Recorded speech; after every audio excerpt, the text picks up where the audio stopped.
Bismillahirrahmanirrahim. Alhamdulillahirabbil alamin. Wassalatu wassalamu ala Rasulillah ma ba'd. Allahumma anfa'na bima 'allamtana wa 'allimna ma yanfa'una wa zidna ilman. Assalamualaikum warahmatullahi wabarakatuh. Alhamdulillah, kita kembali memuji dan mengagungkan Allah Subhanahu wa taala yang telah menakdirkan kita di atas ketaatan kepadanya dan yang senantiasa menjadikan ketaatan itu lesat di dalam dada kita. Dan kembali kita memuji dan mengagungkan Allah Subhanahu wa taala yang menakdirkan kita dalam bermuamalah dengan Al-Quran, yang dengannya menjadi sebab bekal terbaik kita dalam kehidupan dunia, alam barzah dan akhirat, dan menjadi sebab ketenangan jiwa dan raga kita, yang bisa menjadi sebab tersucikannya jiwa seorang hamba.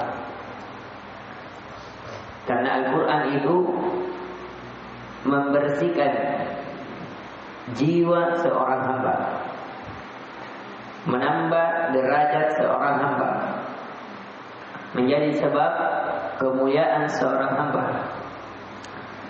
Dan kemudian alhamdulillah, kita di pertemuan kali ini sudah memasuki surah Az-Zariyat di juz 26 terakhir. Satu surat yang alhamdulillah dari metode kita, dengan memakai kitab Al-Mukhtasar di Tafsirul Quran, kitab ringkasan dalam tafsir Al-Quran. Sebagaimana kebiasaan kita melihat dari Makkiyah atau Madaniyahnya, kemudian maksud surat, kemudian makna surat, kemudian faedah dari surat. Baik faedah iman, faedah ibadah, maupun faedah akhlak yang bisa dipetik dalam surat. Kita memasuki surah Az-Zariyat. Az-Zariyat ini dalam bentuk jamak atau mufrad? Jamak. Dia jamak apa ini? Jamak muannas salim. Zariyat. Ya, dari mana tandanya bahwa ini jamak muannas salim? Ada alif dan ta. Itu diperhatikan. Kemudian makna Az-Zariyat artinya angin yang menerbangkan. Angin yang menerbangkan. Ini dari makna, salah satu makna.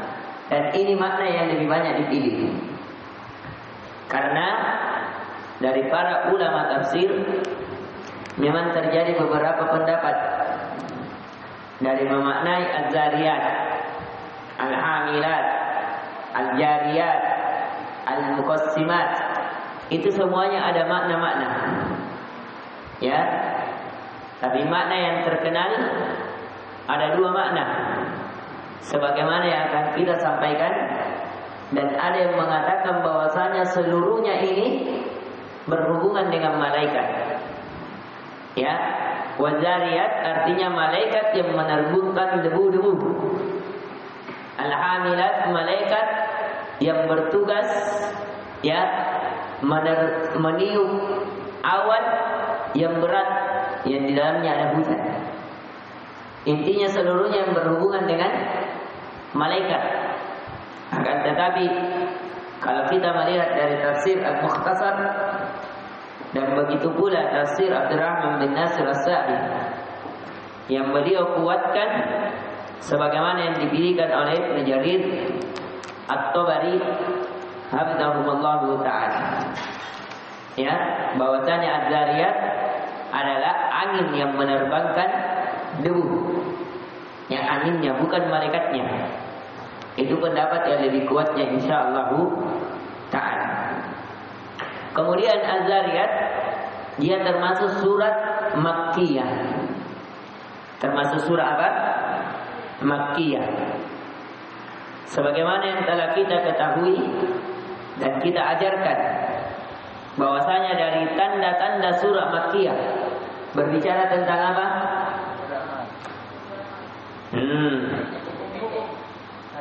Ayatnya pendek-pendek, membahas tentang hari kiamat, membahas tentang Al-Quran, membahas tentang neraka, membahas tentang surga, membahas tentang kebenaran Rasulullah sallallahu alaihi wasallam. Kalau surat Madaniyah berbicara tentang hukum-hukum seputar halal dan haram dan peperangan secara fisik. Ya, maka dari itu kita lihat dari makna-makna surah Az-Zariyat itu berbicara tentang keimanan kepada Allah, berbicara tentang keimanan kepada Rasul, berbicara tentang keimanan terhadap Al-Quran.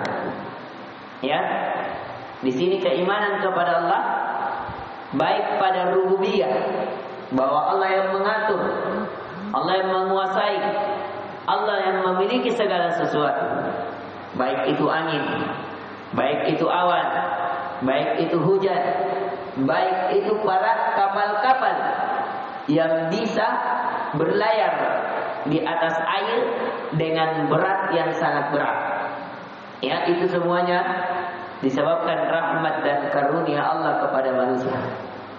Ini ya, yang pertama bahwa dia surah Az-Zariyat surat apa? Makkiyah. Itu tadi apa? Globalnya dari ayat-ayat Makkiyah. Kemudian kita masuk ke dalam maksud surat. Maksud surat.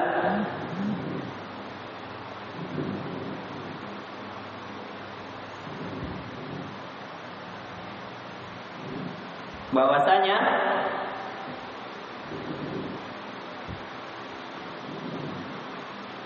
para jin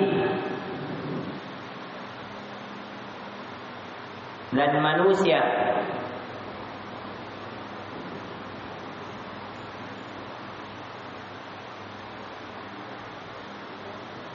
yang dulu bukan belajar bahasa Arab sekarang, bahwasanya para jin dan manusia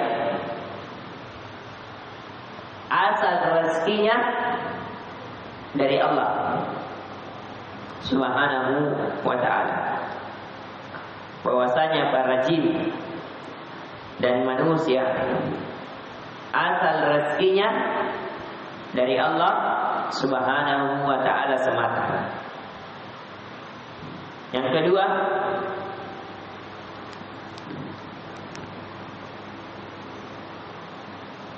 agar seseorang mengikhlaskan ibadah hanya kepada Allah. Jadi nanti kita akan lihat dari rububiyah Allah, kemudian dengan rububiyahnya melazimkan akan bahwa dia satu-satunya yang berhak diibadahi. Ya, Qala ta'ala, kita percepat ya. Saya agak cepat, dibuka saja terjemahan Al-Qur'annya supaya saya maknai cepat, karena ini semuanya tentang ayat-ayat qaumiyah yang sebagian besarnya alhamdulillah kita sudah pelajari, baik di tafsir dari juz 28, 29 dan 30. Kita masuk qala ta'ala, bismillahirrahmanirrahim. Ini bismillah sebagai pemutus antara satu surat dengan surat yang lain, sebagai pemisah. Itu pendapat yang lebih kuatnya.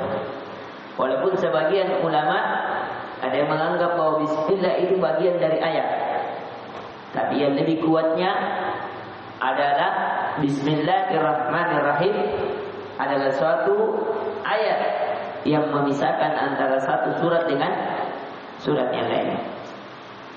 Kemudian qala ta'ala waz-zariyati dzarwa, demi angin yang menerbangkan debu dengan sekuat-kuatnya. Ya, antum lihat, khususnya kalau antum melihat di padang pasir, ya ada biasanya angin topan. Ya, bagaimana angin itu menerbangkan debu dengan sekuat-kuatnya. Kalau kita biasa di sini, angin itu sampai menerbangkan rumah, ya mengangkat sen-sen, merobohkan para pohon. Itu Allah bersumpah, wadzariyati dzarwa, demi angin yang menerbangkan debu dengan sekuat-kuatnya. Nah, kaidah sumpah ketika ada waw, apa kaidahnya? Menjadikan harakatnya apa? Kasrah. Kemudian kalau Allah bersumpah pada sesuatu menunjukkan ada berapa hal? Ada 3. Yang pertama, keagungannya. Kedua, kebesaran manfaatnya. Ketiga, ya, itu di marojak. Kalau Allah bersumpah pada sesuatu, bahwa sesuatu itu pasti hal yang besar, yang kalau manusia kehilangan akan pincang. Coba bayangkan, kalau tidak ada angin. Kalau tidak ada angin, antum bayangkan bagaimana bisa, ya kira-kira akan normal hidup ini kalau tidak ada udara? Ya, tidak. Semuanya akan penat. Polusi tidak akan terserap, hilang. Makanya Allah bersumpah wadzariyati dzarwa, demi angin yang menerbangkan, tapi di sini dikhususkan dzarwa, debu dengan sekuat-kuatnya. Falhamilati witra, dan awan yang mengandung hujan. Ya, kalau kita biasa di atas kapal, lihat. Kalau antum belajar di IPA, antum lihat bagaimana sehingga hujan itu turun. Kan ada prosesnya.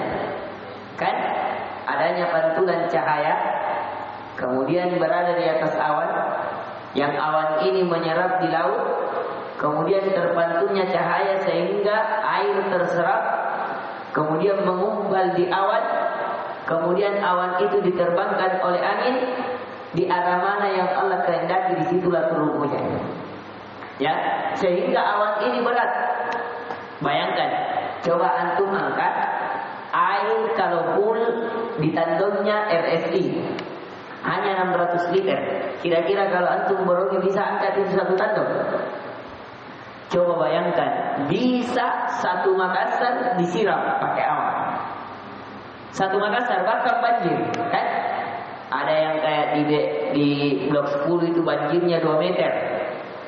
Ya, kalau di bagian Petarani, panjangnya itu Petarani sampai macet-macet motor, setinggi betis.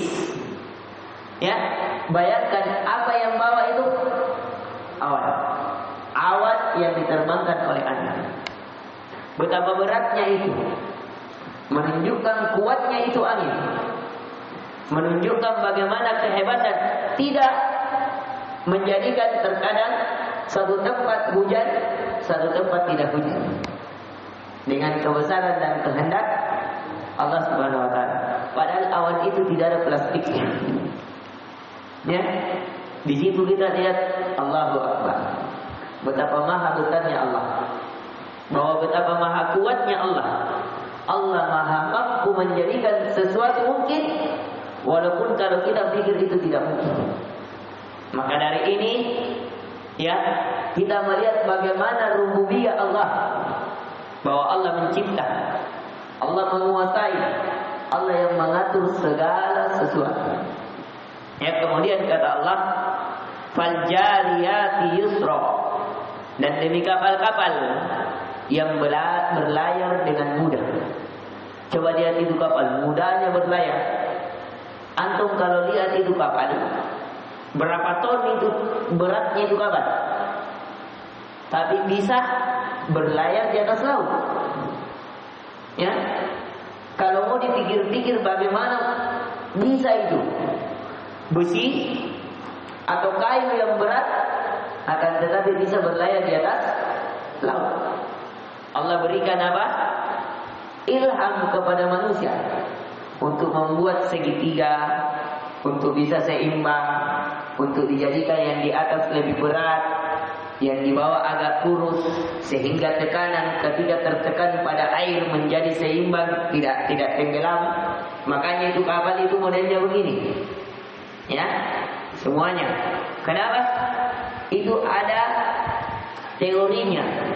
Kalau sesuatu yang berat di atas, kemudian ditekan yang kecil di bawah, akan menjadi mengapung. Ya, sisa kapal itu dibantu pendorong. Kalau dulu orang dulu tidak ada mesin, itu pendorongnya dengan apa? Kayu saja. Dia begini-begini. Tapi sekarang mesin. Dan mesin kapal itu adalah mesin yang dipakai menggali di gunung-gunung. Eskavator. Ya, eskavator lah itu mesin kapal. Ya, yang itu yang ada rantai-rantainya bergilir, itu mesin kapal, itu yang dipakai di mesin kapal. Ya, saya bisa bicara seperti itu karena pernah lihat. Ya, alhamdulillah, saya pernah bertetangga dengan seorang pembuat kapal waktu saya menjual parfum dan diceritakan. Dan pernah juga saya berulang kali naik kapal dan kenal berdakwah di atas kapal. Dan alhamdulillah bisa berkelancaran masuk ke dalam dek-dek kapal. Ya, bisa masuk ke tempat supirnya, bisa turun di bawah lihat dapurnya, bisa lihat di bawah para pekerja. Itu kerja keras yang di bawah, ya. Nah, itu. Kemudian kita lihat, dan kapal-kapal yang berlayar dengan mudah. Allah bersumpah, ya, bagaimana hebatnya itu sesuatu yang berat tapi tidak tenggelam dengan izin Allah, ya, dengan kemudahan Allah. Fal muqassimati amra, dan Allah bersumpah dengan malaikat-malaikat yang membagi-bagi urusan. Jadi malaikat ada urusannya khusus memberi rezeki. Ada malaikat yang urusannya khusus memberi apa? Memberi rezeki, menurunkan hujan, ya. Apalagi mencabut nyawa, mencatat kebaikan, untuk meniup terompet. Intinya malaikat apa? Allah bersumpah dengan malaikat-malaikat yang membagi-bagi urusan. Dia bagi-bagi, ya, dia bagi urusan di mana hujan turun, di mana akan panas, di mana akan dingin, dinginnya berapa Celcius, kalau memang minus berapa minusnya. Itu ada yang malaikat yang atur, ya, sesuatu yang besar, sesuatu yang agung. Kemudian kenapa Allah bersumpah dengan sumpah ini? Untuk menegaskan innama tu'aduna la shadiq. Sesungguhnya apa yang dijanjikan kepadamu pasti benar. Yang dijanjikan kepadamu ya Muhammad berupa neraka bagi penduduk orang-orang kafir, orang-orang yang membangkang darimu, orang-orang yang tidak ingin menerima Al-Quran, yang akan diberikan janji sebagaimana janji Allah, diazab. Dan orang-orang yang taat kepadamu akan diberikan janjinya, yaitu dimasukkan ke dalam surga, diampuni dosanya, dihindarkan dari neraka dan seterusnya. Ya, makanya jadi sumpah ini untuk menegaskan apa? Bahwasanya apa yang Allah janjikan untuk orang-orang yang taat kepada Allah berupa surga dan ampunan, dan orang-orang yang bermaksiat berupa neraka dan pembalasan, ya, itu ditegaskan oleh Allah la shadiq. Jadi ada la di sini namanya lam tahqiq sebagai penegasan bahwa betul-betul itu benar, tidak bisa diragukan. Bahkan di hadapannya inna itu namanya harfut taukid, ya, harfut taukid sudah ditekankan. Bahkan Allah sambungkan ma ketika ada inna dan dimasuki ma. Ini kata para ulama tafsir yufidul hasad, menegaskan keterbatasannya, bahwasanya betul-betul apa yang Allah janjikan pasti terjadi. Tidak ada keraguan. Jadi di sini apa? Ada 3 penekanan. Penekanan pada inna, menegaskan lagi pada ma, kemudian ditekankan la lasadiqa. Jelas? Ya, ditulis faedah tersebut. Dan kata Allah apa lagi yang ditegaskan? Wa inna dina lawaqi'. Dan sesungguhnya hari pembalasan itu betul-betul terjadi. Seseorang yang melakukan kebaikan akan dibalas dengan lebih baik, dan seseorang yang melakukan kejahatan akan dibalas dengan yang setimpal. Ini Allah tegaskan wa inna dina, dan sesungguhnya pembalasan itu lawaqi', pasti terjadi, tidak ada keraguan. Ya, ad-din maknanya apa? Al-jaza. Sebagaimana maliki yaumiddin, engkau maharaja pada hari pembalasan. Kemudian kata Allah, was-samaa'i dzatil hubuk, dan demi langit kata Allah yang mempunyai jalan-jalan. Al-hubuk dimaknai dinukil oleh Ibnu Katsir dan begitu pula Ibnu Jarir At-Tabari, dan ini dipilih oleh Syekh Abdurrahman bin Nasir As-Sa'di, dan dipilih pula oleh kitab Al-Mukhtasar fi Tafsir. Al-hubub bimakna at-turuq. Al-hubub bimakna at-turuq, jalan-jalan. Kata Allah, dan sesungguhnya saya bersumpah demi langit-langit yang memiliki jalan-jalan. Jadi di langit itu ada jalan. Mana coba bisa datangkan dalilnya bahwa di langit ada jalan? Ya, ada dalil. Siapa yang bisa datangkan dalilnya bahwa di langit ada jalan?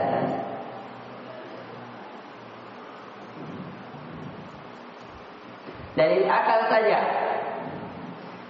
Coba kalau tidak ada jalan, bisa naik tembus Nabi ke langit ketujuh atau tidak? Kalau tidak ada jalan ke langit, bisa Nabi tembus ke langit 7? Bisa atau tidak?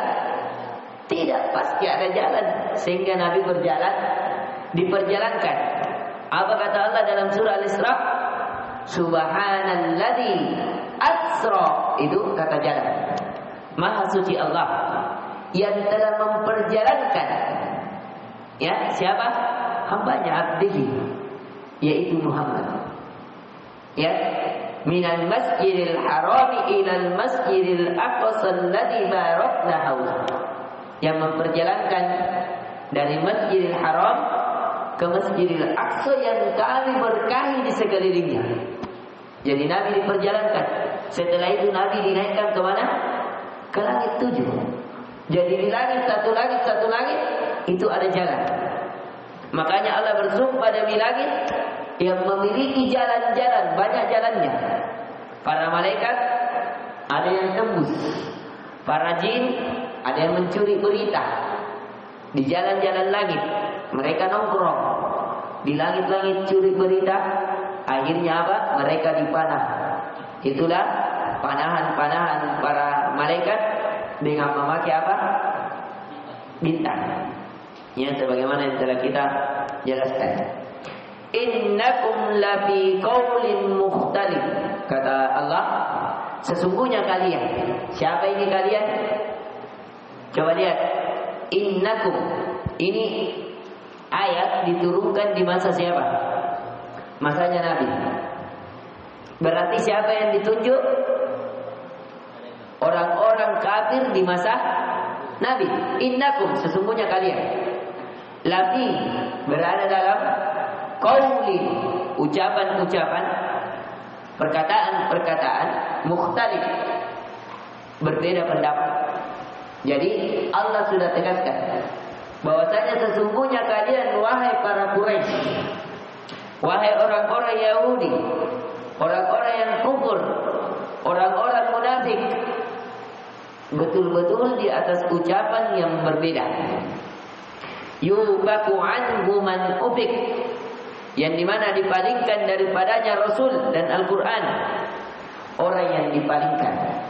Ya, jadi Allah yang memalingkan dari Al-Quran dan mengikuti Rasul. Siapa yang Allah kehendaki dipalingkan. Maka dari itu saya selalu membuka kajian saya agar selalu kita bersyukur karena Allah memalingkan hati kita apa? Ya, memalingkan hati kita kepada ketaatan, kebaikan. Ayo ditulis faedahnya. Ya.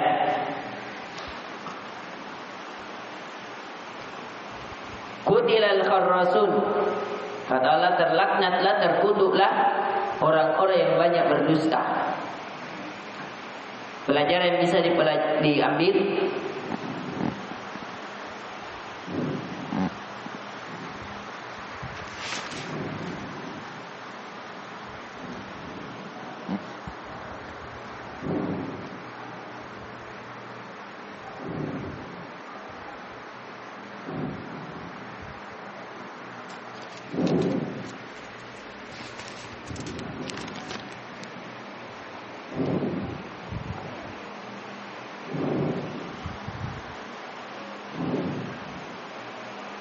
pelajaran bisa diambil bahwa segala sesuatu di bawah pengaturan Allah.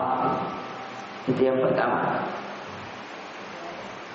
Segala sesuatu di bawah pengaturan Allah.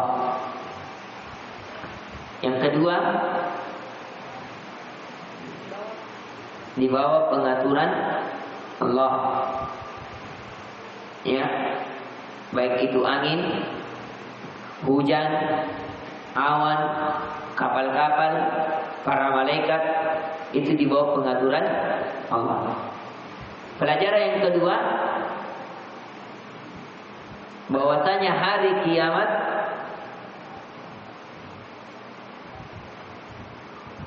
ditulis yang tidak ada keraguan di dalamnya itu didustakan. Yang tidak ada keraguan di dalamnya itu didustakan oleh para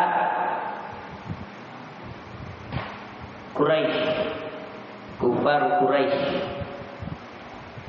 Itu yang kedua. Yang ketiga, bahwasanya hari kiamat yang tidak ada keraguan di dalamnya itu didustakan oleh apa?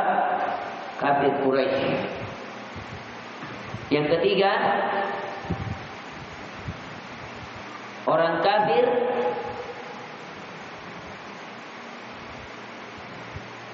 senantiasa di atas perselisihan. Ya, orang kafir senantiasa di atas perselisihan. Itu selalu itu, jangan antum lihat hanya zahirnya mereka bersatu, tidak. Ya pasti mereka berpaling. Senantiasa apa? Di atas perselisihan. Baik orang kafir apapun, ya. Makanya kalau kita lihat sampai orang Nasrani, mereka juga berbeda-beda. Yang sampai memiliki 70 firqah dalam orang-orang Nasrani. Orang Yahudi juga demikian. Ya. Kemudian pelajaran yang bisa diambil,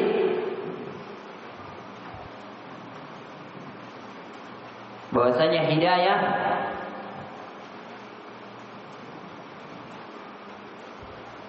mengikuti Rasul dan Al-Quran, mengikuti Rasul dan Al-Quran semata-mata karunia dari Allah.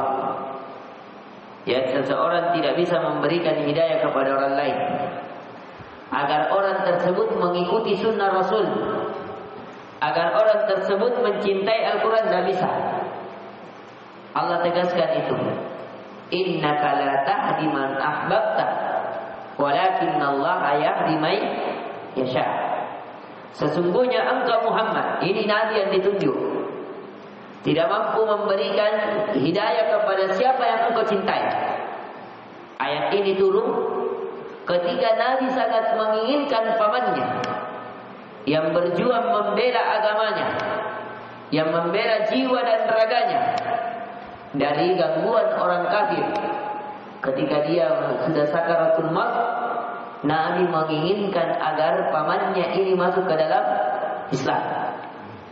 Akan tetapi Allah tegur, sesungguhnya engkau Muhammad tidak mampu memberikan hidayah kepada siapa yang engkau kehendaki, siapa yang engkau cintai. Tapi Allah memberikan hidayah kepada siapa yang dikehendaki. Maka dari itu kalau kita dikaruniai oleh Allah yang mampu mudah mengikuti sunnah Rasul, mampu bermuamalah dengan Al-Quran, pegang erat-erat, jangan lepaskan dengan gangguan-gangguan, kilauan-kilauan dunia. Hati-hati, ya, jangan sampai Allah palingkan.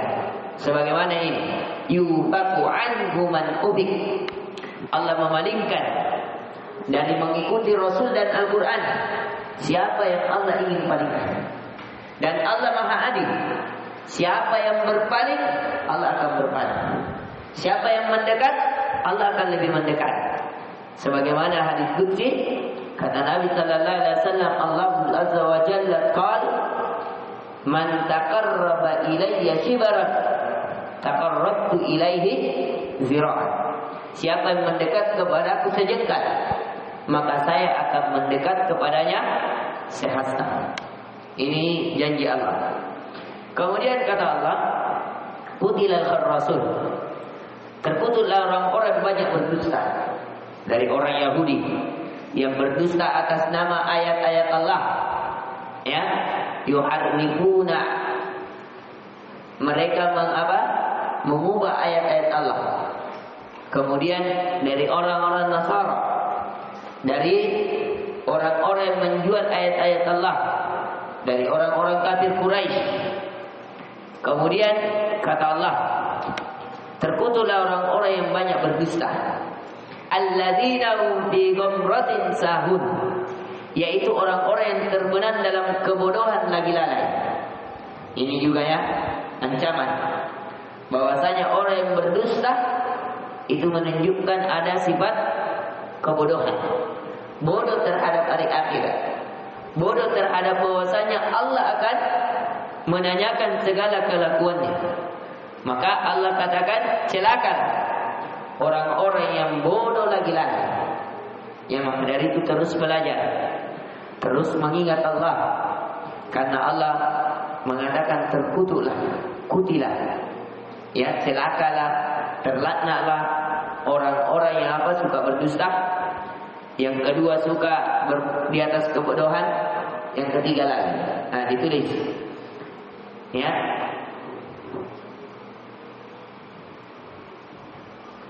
karakter orang-orang yang terkutuk. Karakter orang-orang yang terkutuk. Satu,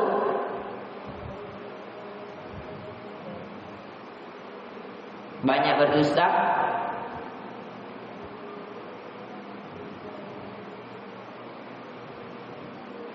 Dua, terbenam dalam kebodohan.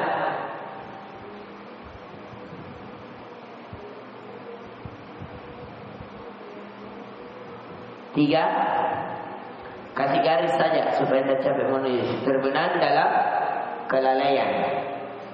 Kasih garis saja, sit. Terbenam dalam garis-garis, langsung saja kelalaian. Begitu. Ini ya, jadi tiga orang yang terlaknat, sifat yang terlaknat. Jauhi ini. Kalau mau jauh dari banyak berdusta, banyak berkata jujur. Itu obatnya. Kalau Allah melaknat kebodohan, berarti harus apa? Belajar. Allah melaknat orang-orang yang senantiasa terbenam dalam kelalaian, lalai terhadap hari akhirat, lalai dari peringatan Rasul, lalai dari peringatan Al-Quran. Ya, kembalikan kepadanya. Begitu cara obatnya. Itu kaidah dari Ibnu Qayyim Al-Jauziyah. Kemudian kata Allah, yas'aluna ayyana yaumuddin. Mereka bertanya, bilakah hari pembalasan itu? Yaumahum 'alan nari yuftanun. Hari pembalasan itu ialah pada hari ketika mereka diazab di atas api neraka. Dzuqu fitnatakum hadzal ladzi kuntum bihi tasta'jilun. Dikatakan kepada mereka, rasakanlah azab itu Inilah asap yang dahulu kamu minta supaya disegerakan. Ya, bahkan kalau Abu Jahal saking jahalnya, saking bodohnya, pernah Nabi kabarkan bahwasanya melalui lisan Allah, melalui firman Allah, melalui wahyu Allah, bahwa neraka itu dijaga oleh 19 ya malaikat. Apa dia katakan? Kalau 19 saya akan membawakan pasukan 1000. Ya, kalau hanya malaikat 19 orang, ya, supaya tidak bisa mengazab saya. Sampai bilang begitu. Ya, maka dari itu Allah katakan zuqu fitnatakum. Rasakanlah ini azab. Karena fitnah ini banyak maknanya ya. Fitnah bisa bermakna musibah. Fitnah bisa bermakna azab. Fitnah bisa bermakna fitnah sebagaimana yang kita ketahui. Ya, fitnah bisa bermakna syirik. Fitnah bisa bermakna kezaliman dan lainnya. Banyak makna-makna fitnah. Tergantung dari konteks ya, yang apa pada konteks siapnya. Kemudian kata Allah, rasakanlah azab ini yang kalian dulu minta disegerakan. Innal muttaqina fi jannatin wa uyun. Sesungguhnya orang-orang yang bertakwa kata Allah berada di dalam taman-taman surga dan di mata air. Ya, coba berdiri yang tunduk. Berdiri. Dan tadi main. Coba. Antum berdiri. 2 orang. Ya. Ya. Sesungguhnya orang-orang yang bertakwa kata Allah itu berada dalam surga-surga dan mata air. Apa kata Allah? Akhidina ma atahum rabbuhum. Ya. Sambil mengambil apa yang diberikan kepada mereka oleh Tuhan mereka. Innahum kanu qabla dzalika muhsinin. Ya, karena sesungguhnya mereka sebelum itu di dunia adalah orang-orang yang berbuat baik. Pelajaran bisa diambil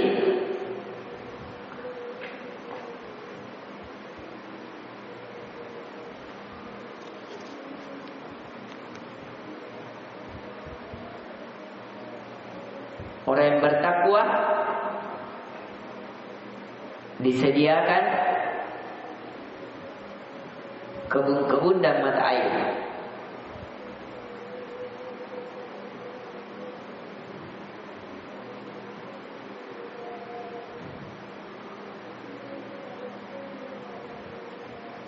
Disebabkan kebaikan, disebabkan kebaikannya ketika di dunia, disebabkan kebaikannya ketika di dunia. Jadi kapan ini seseorang memanfaatkan waktunya di atas kebaikan di dunia, dia akan diberikan taman-taman dan mata air di surga. Apalagi karakternya? Ya, kan qalilan minal laili ma yahjaun. Ini karakter kedua. Sedikit tidurnya di malam hari. Ini nih, ya. Kalau ada yang sudah sedikit tidurnya di malam hari, ini karakter yang dirindukan surga, diberikan taman-taman dan mata air. Wabil ashari yastaghfirun. Ini karakter ketiga. Beristighfar di waktu sahur. Jadi orang yang diberikan surga, orang yang diberikan taman-taman dan mata air, itu adalah orang-orang yang bertakwa. Apa itu bertakwa? Orang yang melakukan perintah, menjauhi larangan. Perintah apa yang dia lakukan? Melakukan kebaikan di dunia. Apa jenis kebaikannya? 1, sedikit tidurnya di malam hari. 2, mereka beristighfar pada waktu sahur. Wa fi amwalihim haqqul lis-sa'ili wal mahrum. Dan pada harta-harta mereka, ya, mereka ada hak untuk orang miskin yang meminta dan orang miskin yang tidak mendapat bahagia, yang tidak meminta. yang menjaga dirinya. Jadi karakternya apa lagi tadi? Sedikit tidurnya di malam hari, beristighfar di waktu sahur. Waktu sahur itu waktu sekitar 15 menit sebelum subuh. Kalau antum tidak bisa sholat malam, malas bangun, minimal ketika sudah salawat di luar bunyi masjid, 15 menit sebelum azan perbanyak istighfar. Ini diantara karakternya. Ya, duduk. Jangan lagi main bisa kalian. Ya, kemudian karakter setelahnya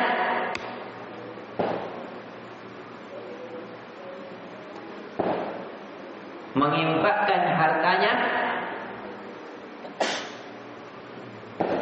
pada orang miskin yang meminta ataupun yang tidak meminta atau yang menjaga diri. Ditulis ayat ya. Kemudian kata Allah, wa fil ardi ayatun lil muqinin, dan sesungguhnya di bumi itu ada tanda-tanda kekuasaan Allah bagi orang yang yakin.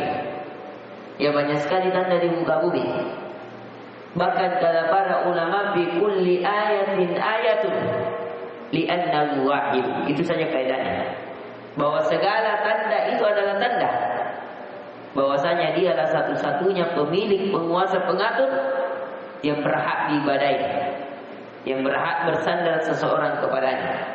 Makanya Allah banyak bersumpah, wa fi anfusikum afala tubsirun. Apakah kalian tidak melihat pada jiwa-jiwa kalian, diri-diri kalian? Ya. Kemudian Allah juga terkadang suruh melihat kita ke gunung, ke langit yang ditinggikan, ke bumi yang dihamparkan, air hujan yang diturunkan, air laut yang dibentangkan, bintang-bintang yang menghiasi langit, dan seluruhnya. Kemudian ya, kata Allah, wa fil ardi ayatun lil muqinin, dan sesungguhnya di bumi itu terdapat tanda-tanda bagi orang yang yakin. Wa fi anfusikum afala tubsirun, bahkan pada diri kalian sendiri tidakkah kalian memperhatikannya? Pada diri kita ada tanda kekuasaan Allah. Bagaimana Allah menjadikan dari setetes mani, ya, air yang hina, busuk, tapi masukkan ke dalam rahim sehingga ketemu X dan Y, akhirnya menjadilah kita, berkembang menjadi segumpal daging, menjadi segumpal darah yang berbentuk, menjadi orang. Orang akhirnya lahir dari kecil, dari bayi menjadi anak-anak, anak-anak menjadi dewasa, dari balik menjadi tua, ya, dan kemudian seperti anak-anak kembali meninggal. Ada yang dimatikan duluan, ada yang dipanjangkan umur. Itu juga ada tanda-tanda bagaimana Allah memberikan proses itu. Ya, ada tanda-tanda. Makanya kata Allah, wa bi anfusikum, dan pada diri kalian afala tubsirun. Apakah kalian tidak melihat tanda-tanda itu? Bahwasanya ada Allah yang menciptakan, yang mengatur kalian. Wa bis samaa'i rizqukum wa ma tu'adun, dan sesungguhnya di atas langit rezeki kalian dan apa yang kalian janjikan. Ini ya, di sini memberikan apa? Orang-orang yang merasa dirinya miskin. Rezeki kita itu bukan di bumi. Rezeki kita di mana? Di langit. Wa bis samaa'i rizqukum, dan di langitlah rezeki kalian. Makanya jangan takut meninggalkan dunia. Ya, jangan takut karena orang itu kaya sehingga kita tidak mau tegur, sehingga kita tidak mau nasihati, sehingga bicara kita lain. Apalagi kita seperti seakan-akan menjilat. Jangan takut, ya, karena kita takut dipecat, karena kita takut tidak diberikan rezeki. Jangan, karena rezeki kita itu berada di mana? Di langit, bukan di bumi. Ya, wa bis samaa'i rizqukum wa ma tu'adun, dan sesungguhnya di langitlah rezeki-rezeki kalian, dan terdapat pula apa yang kalian dijanjikan. Ya, fa wa rabbis samaa'i wal ard innahu lahaqqun mithla ma annakum tantiqun, Maka demi Tuhan langit dan bumi, sesungguhnya yang dijanjikan itu adalah benar, akan terjadi seperti perkataan yang kamu ucapkan. Artinya apa yang Allah janjikan berupa kebaikan yang dibalaskan kepada pelaku kebaikan, berupa surga yang di dalamnya terdapat kebun-kebun, yang di dalamnya terdapat sungai-sungai, bagi siapa yang senantiasa di malam hari sedikit tidurnya dan di waktu sahur beristighfar dan menjadikan seluruh tanda-tanda kebesaran Allah sebagai tanda pengagungannya kepada Allah, sebagai tanda bahwa tidak ada yang berhak diibadahi kecuali Allah, maka dia akan diberikan apa yang telah dijanjikan oleh Allah. Mungkin ini yang bisa kita ingatkan, inti pelajaran bisa kita petik. Ya, kita tulis dulu dari karakternya tadi. Sudah ditulis tadi apa? Memberikan harta kepada orang yang meminta dan yang tidak meminta. Kemudian karakter setelahnya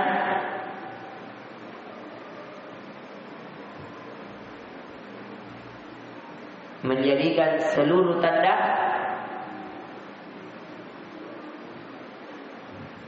yang meningkatkan keyakinan, menjadikan seluruh tanda kebesaran Allah, meningkatkan keyakinan. Jadi kalau kita lihat orang, subhanallah, kalau kita lihat prosesnya manusia, kita semakin yakin bahwa ada Allah yang mengatur, menciptakan. Coba kalau tidak ada atur manusia, kira-kira bagaimana? Ya, bagaimana kalau alisnya bisa pertumbuhannya sebagaimana rambutnya? Ya, ini kan ada yang ngatur. Gigi kau sampai sini mau tumbuh, gigi kau jangan tumbuh sebagaimana tumbuhnya rambut. Bagaimana kalau gigi cara tumbuhnya sebagaimana cara tumbuhnya rambut?